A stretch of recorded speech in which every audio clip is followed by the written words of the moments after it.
This is Pete Moore on Halo Talks NYC. I have the pleasure of bringing Dr.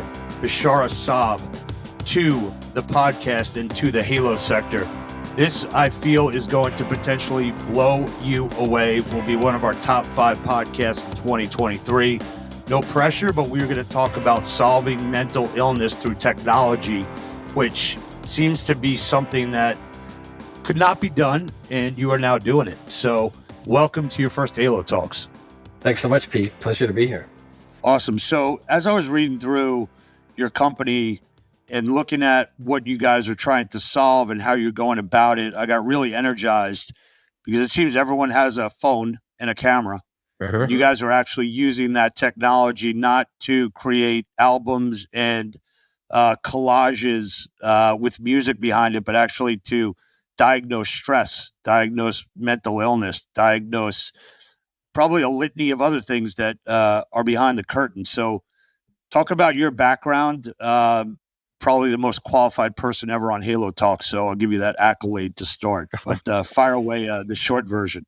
The short version is I classically trained as a chemist. I did a PhD in neuroscience at Mount Sinai in Toronto. And then eventually I opened my own laboratory as a principal investigator at the University of Zurich's psychiatry hospital. I mostly worked, my research lab really focused on understanding the circuits and the molecules that really give us this motivation to explore. And along the way, I discovered that this is actually very relevant to mental illness because across virtually the entire board of mental illness, there's a dearth of exploratory drive, or at least exploratory behaviors. And at the same time, I was growing very frustrated being situated in a psychiatry hospital that my colleagues, who I admired and adored and loved to work with, didn't have the ability to use objective tools as they delivered medicine in the same way that other disciplines of medicine do. And, it's held psychiatry back for hundreds of years. And now we actually have the ability to treat the brain like the organ it is, measure it objectively, and then iterate our therapy accordingly. So when you talk about molecular science, how much of that is the DNA and how much of it is training, discipline, could be enhanced over time? Very interesting question. So everybody is born with a completely unique brain. This is absolutely certain. The complexity of the brain mathematically indicates that there not only are no two brains alike today, but there have never been any two brains alike in the history, nor will there ever be, no matter how long we exist as a species. And so there's always going to be variation that's inherent to what we start out with. And much of that is determined via genetic factors. However, the plasticity of the brain never stops. There's a famous study that looked at when plasticity in the brain really begins to end, and the oldest they examined was 26. But even in the 26-year-olds, they saw very, very strong plasticity, and now it's generally understood that the brain is always changing. And not only is the brain always changing, but it changes actually much quicker than we previously thought possible, because what determines the strength of communication through the brain is not actually so much the neural architecture or the pathways themselves, but actually the expression of receptors that are used for communication, these proteins that are present on neurons. They can be turned up and down in just the quantity that are there. And that has a huge influence over how the brain connects with itself and therefore on plasticity. So through your research, you've been determining what motivates people, what gets them on a healthier path. What are some of the takeaways that people should be doing, whether it's nutrition, whether it's a certain amount of exercise, whether it's walking, whether it's, playing backgammon or chess, how do you kind of give somebody a roadmap, if you will? I'm a big backgammon player. I had to throw that in. I'm a big chess player. My dad loves backgammon, though. So there's a couple things that people hear all the time, and they should continue to hear them all the time because they're really important. Exercise is by far and away the most important thing you can do for your brain. And all sorts of exercise, strength training, as well as cardio training. In addition, good night's sleep and a healthy diet. I mean, these are general things that just have such incredible potential to overall just slow the aging process, including the aging of the brain. We can get into how the brain ages in a bit later if you like. But the main thing that I will say that maybe isn't often mentioned is just how you can really rewire your brain. In fact, we're constantly rewiring our brain. And we do this every time we engage in any activity over and over again. that activity becomes easier to do. The threshold to engage the neural circuits that drive that activity start to go down. And so when you do specific types of meditation training, you can really induce plasticity that can help you be more resilient to stress, to focus better, to get over certain phobias, in order to learn how to relax. And the second thing that I'll mention, in addition to how repetition in the brain really can induce plasticity and strengthening the same way that you exercise can strengthen your muscles. The other, really key thing to mention is that the brain is not just what's in your head. The brain is in constant communication with the body and uses the body itself to understand what is happening. And one of the most important connections is through your breathing. When you're breathing really quickly, that can tell your brain that you're very excited about something. And so by having control of your breath, often by slowing it down, which you can easily do just by breathing through the nose, you're able to modulate brain states that then create a positive feedback loop to help you breathe more slowly, more frequently. So those are the two things. There's plasticity, but through repetition, and there's mind-body connections, which really just is part of the mind itself. Got it. So there's obviously been some non-FDA approved, whether it's supplements, or drugs that will help you focus. The health club industry and the fitness industry has never gotten to the point of, brain development, brain optimization. That seems to have been kind of covered more on the medical side, and also I think in some of the franchises that have been popping up related to whether it's escape rooms to really challenge yourself, whether it's some of the human math, if you will, or some of the Princeton Review. So if you were to advise a health club operator or a fitness studio operator to infuse brain optimization as part of their exercise or their marketing or their programming, how would we be able to go about that? Well, we've shown in a study that's still not published, but will come out soon, that just through classical mindfulness training, we're able to increase how quickly people can recover mentally from extremely strenuous exercise. In addition, in those same participants in the study, we were able to get them to actually push harder, so they could push further in terms of endurance, and they recovered mentally more quickly. So if there are partnership possibilities with companies that provide meditation platforms, or if you can work meditation into some of the classes, the way that yoga studios tend to do, I think that can have a lot of benefits on how effective people's training turn out to be. And are you able to quantify what is going on in the brain, pre-workout, post-workout, and actually provide that data to an individual? One of the number one things when it comes to strenuous activity is just the fatigue that sets in. So you know that when you start to get really tired, it's much harder to focus. And so if you're really pushing yourself super hard, there's going to be a period afterwards where you maybe have less overall oxygen or less glucose available to the neurons, and then the system becomes fatigued. And when the brain's in a situation like that, it tends to prioritize the lower level structures. So these more subcortical nuclei, because those are the basic ones which really keep you alive, drive all your subconscious processes that regulate your body, but also allow you to quickly respond to dangers in the environment. But when that happens, you start to lose a bit of your cognitive control. And it's your cognitive control that's really going to help you push further, and is going to help you respond in the modern world. So that's really what's going on. But when you train with meditation, because you reduce the threshold for concentration and focus, you can actually make it so that it's less difficult to continue enduring. And so essentially you're making your brain more efficient. Gotcha.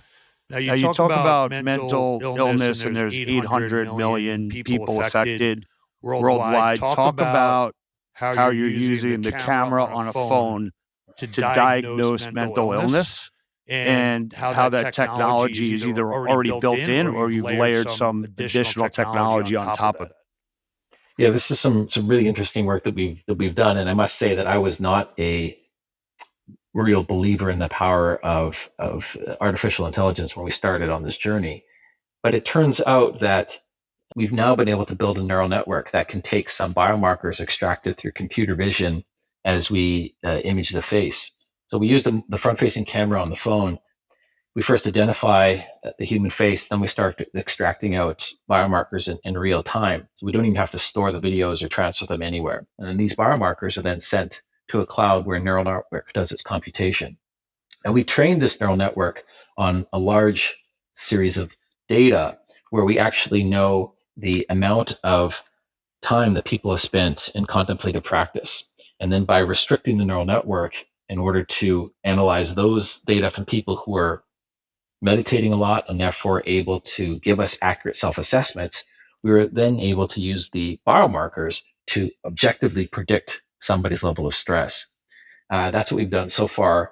And it's really incredible how it works because you see it diverge from the self-reports. One great example is when people first start to begin a meditation practice, they always self-report that their stress is going down. But what we've discovered through our unbiased objective measure of stress is that their stress actually goes up.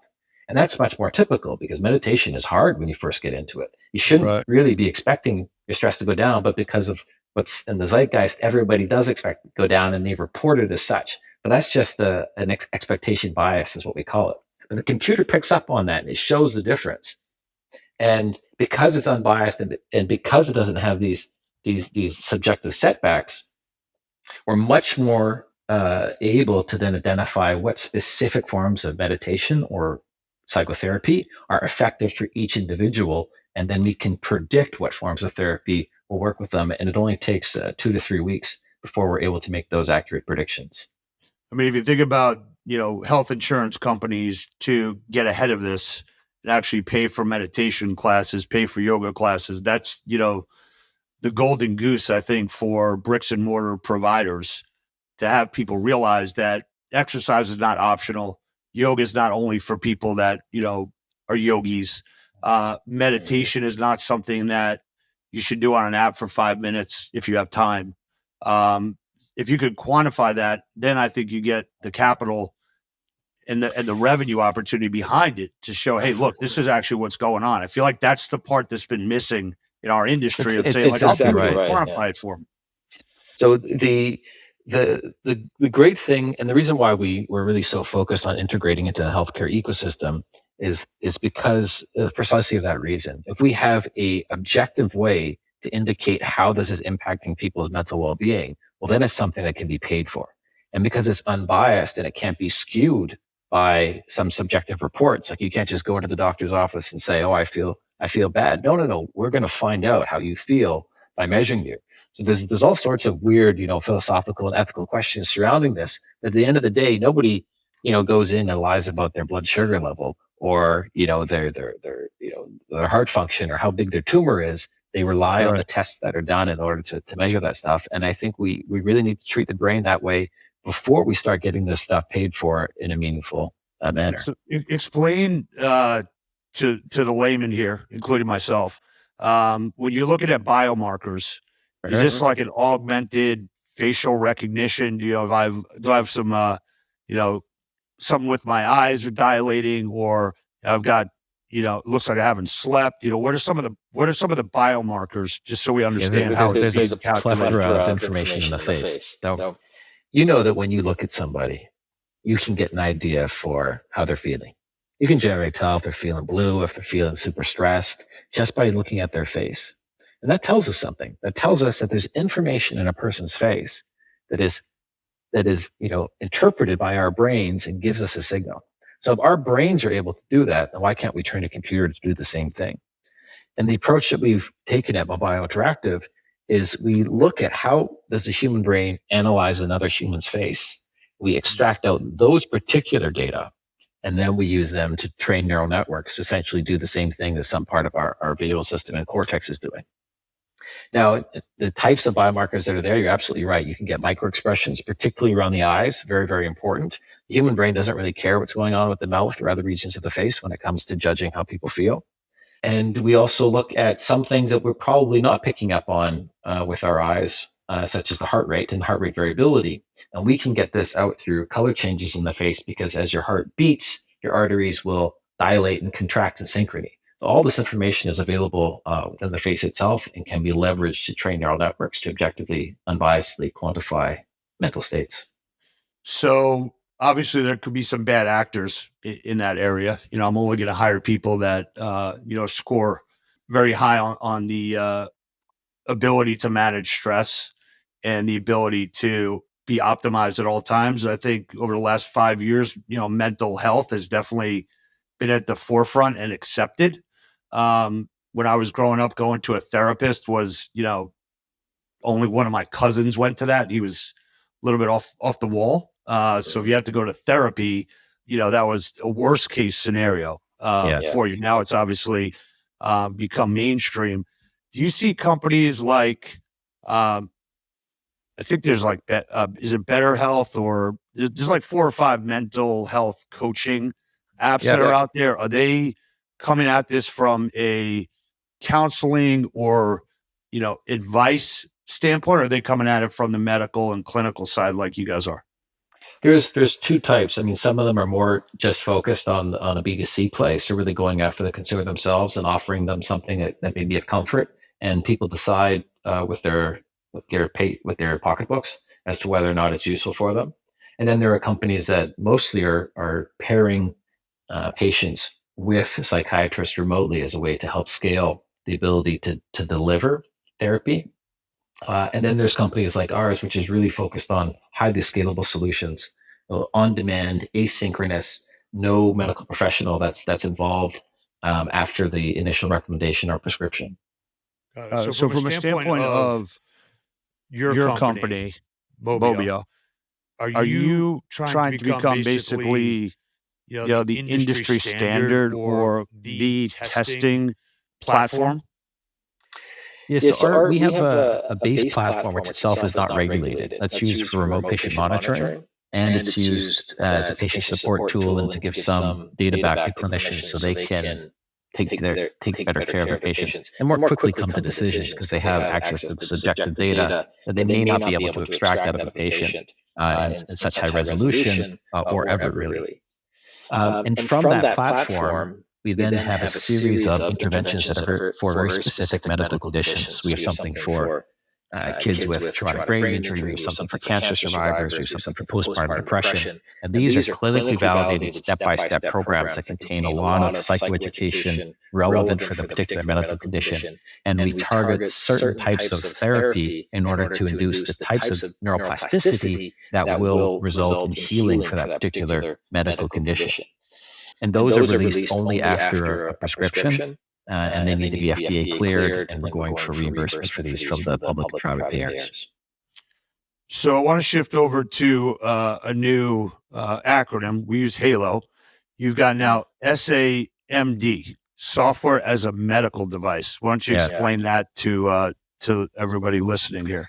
And so this term really comes out of the fact that the regulatory agencies have always made a distinction between what's pharmacological and what's hardware, what's device. And then as this new class of medicine emerged, software as a medical device, it's called now, also often referred to as digital therapeutics, they needed to put it into some category. And they decided to pair it with the medical device category because there was already creeping into the medical device category software that ran the hardware that was medical device. And so that's why it sort of fit into there more quickly. But in many ways, it's a misnomer. It's not a device like most people think of as a device. It's just pure software that runs on a phone. The phone itself obviously is the device, but it's not what's regulated. It's the software itself. Got it. Well, I like the new acronym. I like software as a.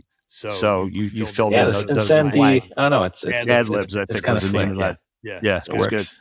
So let me ask you a question on running a business. Potentially changing the world at the same time.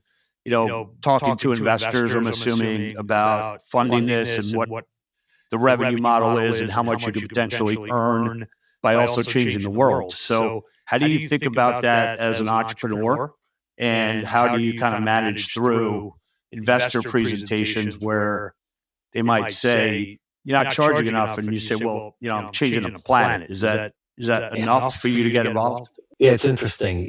We've been very careful to design our revenue strategy such that we can make more money the better we deliver care.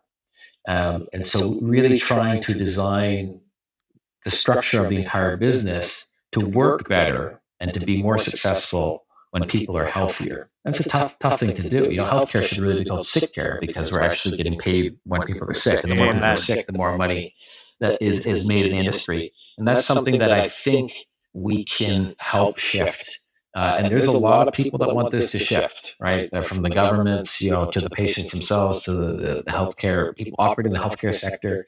There's only a few players that are really, working in the other direction.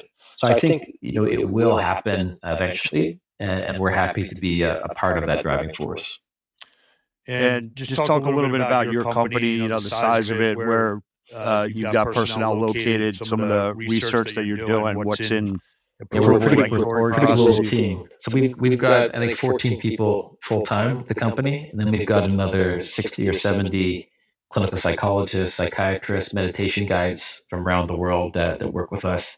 And then the expanded clinical team and other partners probably puts us up to around 250 people that are they're really helping us get done what we need to do on the deep tech and the clinical side and commercialization.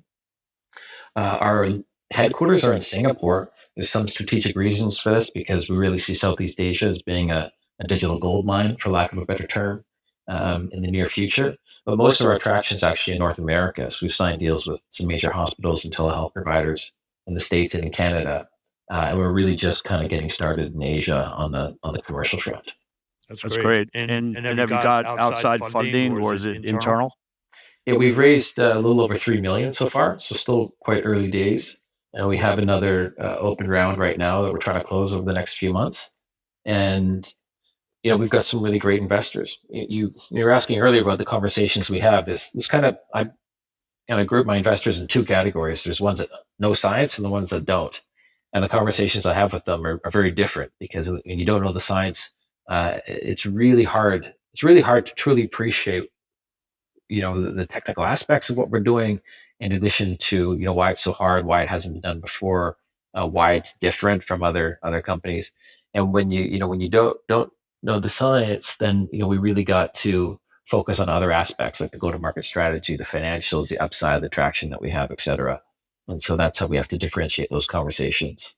Yeah, That's great. we've got some great funding, like from medical doctors and from health tech funds, even from governments. So it's good. Well, please share the materials with us. I've got some people to introduce. From a standpoint of, you started off on the clinical side, research side. You've been a capitalist entrepreneur now, if I could use that term with you, for about 6 years. How do you feel about how it's maybe changed you? Maybe lessons that people that, maybe were in your path and want to make the leap to actually build a business and not build case studies. Yeah, the leap is is a good word. I think the biggest thing that I did, which I shouldn't have done, is I quit my job and started pushing full time with the company before we secured any sort of meaningful financing. And in retrospect, I could have waited a little bit longer, continued working at the psychiatry hospital, and then gotten some bigger investment. But it's hard to say how that would have impacted things because sometimes you just get comfortable where you are. So that's something to consider is before you really go all in, maybe you want to try to get some decent runway first. But I don't regret anything that I've done so far. I don't know how much it's changed me. I've had many difficult periods in my life. I spend a lot of time extreme skiing, which puts me in life and death situations multiple times per year. So I'm pretty good at dealing with stress and staring down a gun or a bear. Gotcha. Well, stick to this versus the skiing, so we can make sure that you can accomplish this big mission. Awesome. Man, well, look, we love what you're doing. It's a big issue in the industry. We think exercise and health clubs and studios are the solution. That should be the first point Yeah. before anyone gets on any kind of pharmaceuticals that are high margin and recurring revenue on their own. They've got a business that they know what they're doing, and we've got to combat it. So great to have you on. Dr. Saab is going to be part of the Halo sector as of this podcast. Thanks for coming on, man. Awesome. We love what you're doing. Thanks so much, Pete. Let's change it up.